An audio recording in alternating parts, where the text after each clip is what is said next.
want to see those hurts. How you doing, Rob? Hi guys, how are you? What are you explaining to us today? My name's Rob Bertolo. I'm from Preventive Fire.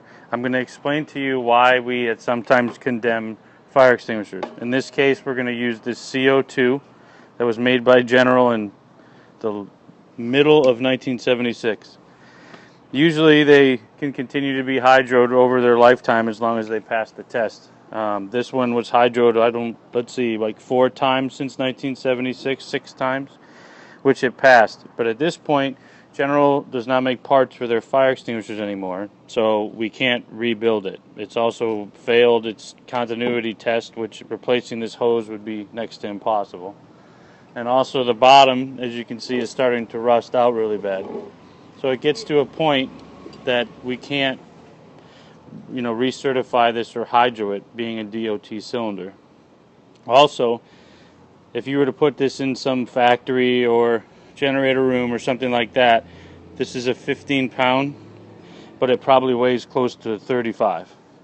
So to be able to move this is a real thick-walled DOT cylinder. If it was, in a building where the generator room was close to the office, you really wouldn't be able to move this. Wow. Okay. In this case, this one, because it failed its continuity test, I can shoot it off to show you what it does when you shoot it off, but I can't hold on to it or it would send me across the parking lot because there is a electrical reaction if Why if did it's it not. fail its inspection?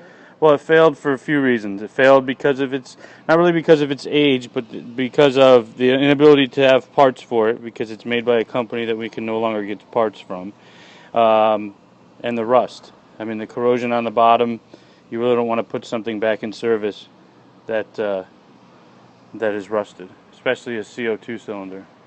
And then, for me personally, the weight of it is a little extreme for the conditions that it's going to be in. So, and the fact that it failed its continuity test, because then this hose will never be able to be replaced. Will I get shocked if I did discharge one?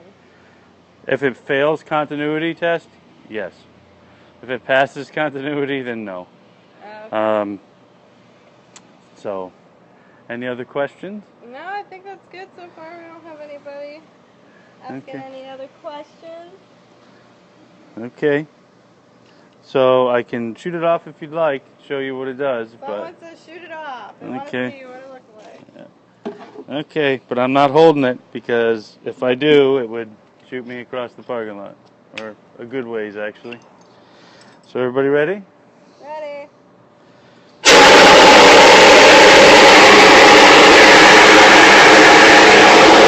Okay, so that's what CO2 comes out as. It's And it just dissipates. And it dissipates. It eliminates the oxygen from the fire and puts the fire out. So well, I think that was pretty cool. I think other viewers have the same sentiment.